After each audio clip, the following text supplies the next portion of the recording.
Today we're going to talk about living in Florida. You just can't make this stuff up. There have been some crazy things going on in and around us, and I just have to tell you a little bit about it because I've never even heard of it. And I'm going to update you a little bit on the market, what's going on, give you a couple tips of things that I've experienced with some of my clients, and maybe it'll help you avoid some mistakes in the future. We're getting after that next. Hey everybody, my name's Craig Cunha. I'm a real estate agent here in Southwest Florida. And if you're looking for a channel to tell you a little bit more about what it's like to live, play, eat, sleep, and buy real estate on the Gulf Coast, this is the channel for you. Go ahead and subscribe, hit the little bell, make sure you're notified every time, and start your search in advance. It connects right to the MLS. Go to ournextfloridahome.com, get started there, and if you have any questions, you've got to do like everyone else is doing.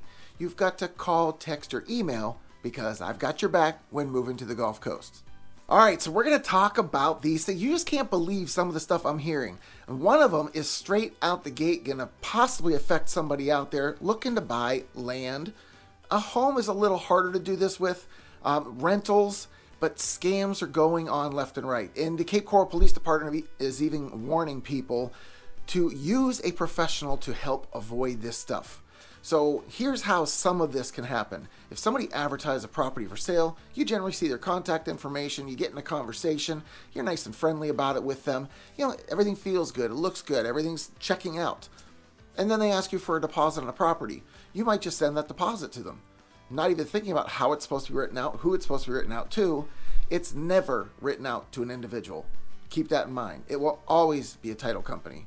So if something doesn't look right, feel right, I had a guy contact me today and he sent me a listing. It said $175 for a home that was for sale in the Northeast. I'm going to tell you what, and this was new construction. Anything in the Northeast, Northwest, Southeast, Southwest, $175, new construction, that ain't real. Something's amiss. So watch these types of ads. If it doesn't add up, ask somebody that would know. Do your checks and balances, but hey, just start using a professional. In most cases, somebody else is paying to use them anyway, so go ahead and get that done and make sure you're protected. I quickly wanted to touch on this rent versus buy thing. There's been a lot of people lately saying, hey, I might just come down there and rent. And we're talking about affordability almost every week and how the rents are almost higher than what the purchases are.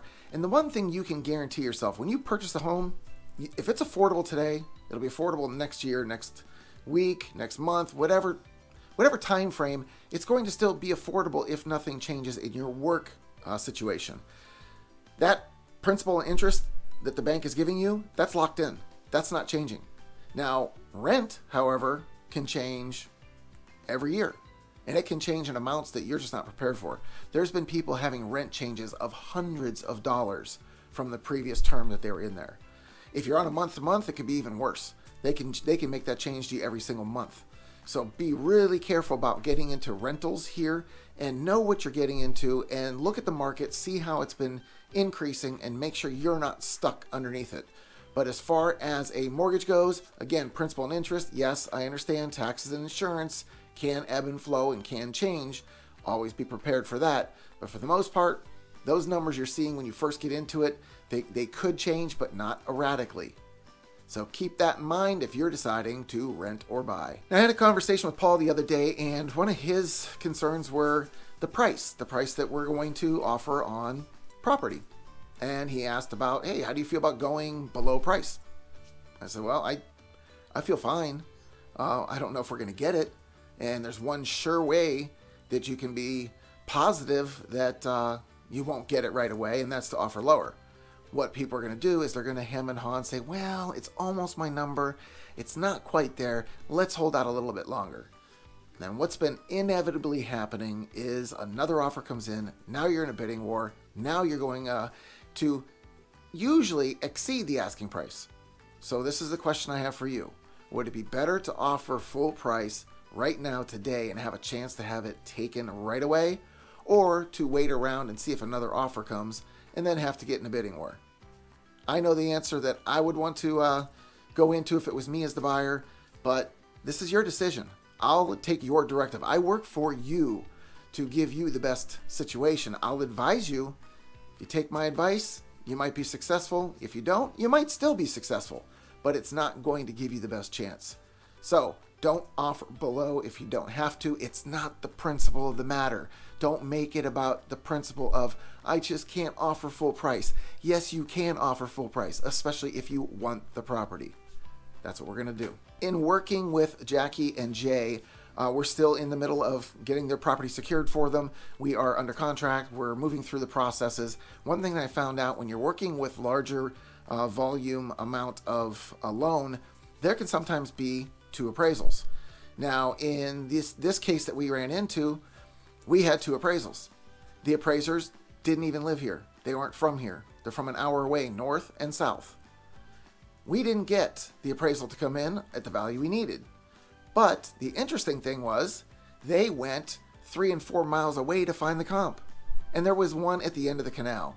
This is the problem with using the national lenders. They, for some reason, I don't know why this happens, they end up with appraisers that aren't from the area. The appraiser comes in, they don't really know the market. They shouldn't be doing it to begin with. They're assuring the lender that they're local. They know the market. An hour away is not local. You don't know the market. It changes so frequently now that you have to be in it. In any case, we ended up jumping in and finding another lender that was going to help us through the situation that is local, and we got a local appraiser. And in this case, this local appraiser, number one, didn't see a problem with us getting the value, so we're very hopeful on this one. But we were also able to contribute some of the recent sales that he may not have been aware of. We had to do some digging to find out that the 750 sale down the canal, it was literally just for the land. Nobody considered the build price because it was all paid in cash. The tax roll wasn't going to show it. Without me digging in to find that information, we wouldn't have a comp of $2.3 million. That's the comp you want.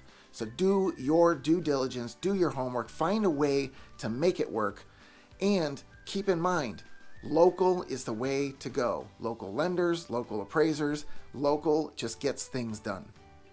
On the same topic, if you have an appraiser or an inspector going to the house, your seller should not be in the house. We almost had an issue with this. Once again, the appraiser's in the house. So is the seller. The seller decides to let out that there might have been other people through previously. So then the current appraiser says, oh, there was other appraisers here? We don't want that, because now we're put in a situation that we may have to tell him that those values came in lower. We don't want to divulge that. We want this to be an independent appraiser who has his own opinions of what he's finding, plus the information he's provided. Please do not have your sellers present. They don't need to be there. They don't need to see what's happening, and it will save you a lot of headaches moving forward. Here's an interesting topic. I was speaking to Zach and Joey this week, and they're giving me some feedback on what I thought about shared fencing. Do you know what shared fencing is? I wasn't real clear what he was asking until we got in the conversation. But let's just say you move into a house, the neighbor has a fence on the one side, on the other side, there's no fence yet. And that neighbor approaches you about splitting the cost of the fence. Now, this is something that there's no rule or regulation with how that goes. It's more about what kind of person you are. So are you going to be the one that lets the neighbor just pay for it and then you're going to adjoin to it later and just pull across to your house? Or are you going to split the cost and get it done right? So in this case, Zach obviously decides he's going to split his portion of what fencing he would be using and solve it on the one side. So what does he ask me? Craig, should I go to the other neighbor on the other side that already has the fence and offer to pay for hers too? I mean, again, this is an individual decision to make. I suggested, hey, talk to her about it. See what she says. Offer to pay something towards it. She may tell you, no, thank you. You don't need to do that. I already had it there. Sure, go ahead and hook up to it. In any case, talk to your neighbors, open the dialogue, find out the best way. But shared fencing, there is no real rule about what and how that is done as far as splitting that cost. That is just between neighbors. So make nicey nice, stay friendly with your neighbors, and everything might just go off without a hitch. A really cool thing that is, it's in the talks, and like you hear about many of these projects that are going on in our area, there's always a talking phase. There's a point where we're getting discussions going of what could happen. Well, one that's really exciting, I don't know if any of you have ever been to Tampa to go to the Sparkman Wharf. It is an amazing place of food trucks and beer trucks. They actually have a freestanding bar in the center of all this. Live music is playing there all the time. Just a really nice ambiance. Well, we have a proposal to get a food truck park right on the water. This is going to involve maybe 8 to 10 trucks and a bar that's going to be central to the entire structure, parking out by the street, and up to 30 boat slips. Tell me that wouldn't be cool. Having this place right on the water. Food trucks, once again, I told you in a previous video, I don't know how I feel about food trucks, about the safety of the food, sitting in these things, and how well it's taken care of. I've done it. Obviously, I've eaten out of these things, but it's something that you get usually unique foods, and it seems like everybody loves the food truck. So this could be a really big thing for us to add to the downtown area, or just east of the downtown area, to draw even more people into these businesses. I want to talk about some complaints that I'm hearing on various topics all around the area, and just think about, are these real complaints, or do you see a silver lining in these? As far as the first complaint, the yacht club is coming in. It's been delayed again, something about the permits, but when the yacht club comes in, they're going to end up having a $2 an hour parking fee that's going to be attached to using the spaces in this area. Now, if you've been in Cape Coral at all, you know the yacht club area has very limited parking to begin with. They're going to build a parking garage down there. If you've been in any other areas, Fort Myers Beach, downtown Fort Myers, they all charge for parking. What's different about doing it in Cape Coral? Just that we haven't done it before. You should not be complaining about a small $2 an hour fee to go to an ambiance or a place that just gives you joy and happiness and gives you something to do for the day. Pay the $2 an hour. Stop complaining about it. Somehow we've got to pay for these structures and for these improvements in the area so that we continue to have people come and use these things and have the lifestyle that they moved to Cape Coral for. There's also a lot of complaining, obviously, about insurances, auto insurance. Well, you know, I've been down in Florida so long now that I can't say what it would have been if I stayed in Pennsylvania, but I can tell you this. In the last 3 years, I literally have not moved off the $100 a month mark. It's just what it is. $100 a month, brand new truck, credit's good, I don't have any tickets or accidents, and I think I check all the boxes for having good rates. Your zip code's a big one that definitely will play a part. Some areas, Cape Coral is actually a higher rate than it is in Fort Myers, but those factors all come into what the scenario is. How many drivers? What are the ages of the drivers? All these things play in there. So if you have a high insurance rate, don't just look at the fact that it's Florida and their higher rates. Look at all the conditions that set you up for that. Now, under the category of you just can't make this stuff up, I mean, these are things that I couldn't believe when I saw the first one. Some parents really need to think about what they're showing their kids. This week, there were 2 juveniles. I think they didn't give an age. 2 juveniles charged with battery. Do you want to know why? For shooting somebody with silly string. Yes, shooting somebody with silly string. Something that we do at parties, something we do at events, something that we do to have fun. And yet they're being charged with battery. The parents didn't like their kids getting sprayed with the silly string. Hey man, I'm sorry, it's a fun thing. If you're going to look at it as bullying, I don't know what to tell you. I think that's a reach. I think that somebody needs a hug, but it's certainly not a reason for battery charges. Here's another reason for driving a neighborhood. I talk about it all the time. I told you about my experience last week and why I decided I needed to drive. It works for a reason. Now there's a new complaint. People in Naples, they decided whenever they moved into the area that they liked the neighborhood. And very close by, within a couple miles or less, there's an airport. And now they're complaining about the aircraft noise. Did you drive the area when you bought the house?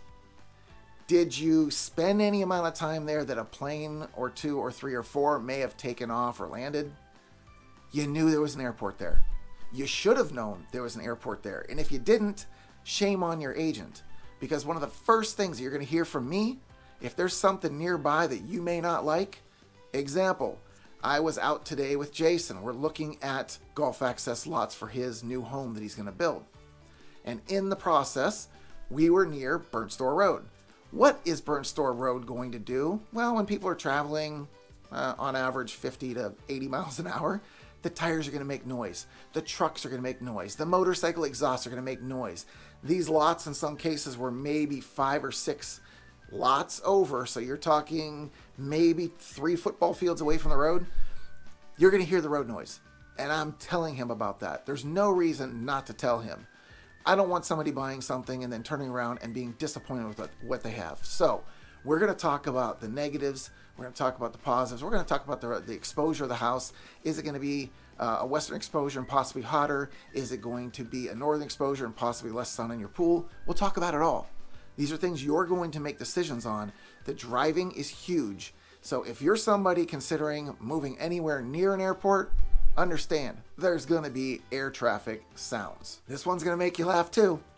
Some viewer of the local news station called to complain about the gap in the bridge. I don't know about you, but I don't pay that close of attention to pictures put on the TV to notice a gap in a road. Now, what do you think that gap in a bridge would be for? Expansion, right? We have very hot temperatures, and as you would have experienced if you've been here in the last few weeks, we can get cold. We can get into the 30s. So we need roadways that in certain sections need to be able to expand and contract. That's what that gap is for. It's not an unsafe thing. It's been engineered this way for a purpose. So if you see a gap in the road, don't call the news station and complain about it. Just find out a little bit more about why it would be there before complaining. Now, our local utilities, they're a little bit different in the Fort Myers and Cape Coral areas. They're even different within the city itself. FP&L, Florida Power and Light, and LCEC, those are the 2 power companies, and they're broken into different areas. So it's more about where you live and which power company you're going to get than choosing one. Not quite the same for things like internet and cable. You're going to have choices for that with Comcast and CenturyLink. Some people like one over the other. CenturyLink is actually more of a fiber offering if you happen to get fiber in your neighborhood. Not all neighborhoods have that yet. Comcast is just a large corporation, well-known. Xfinity is the off-brand. That's the name of the package, the program. Those are the 2 you're going to have for the cable and the internet. And as far as the water companies, there's a water and sewer company for Cape Coral, and there's one for Fort Myers. They are separate. Those are the main utilities.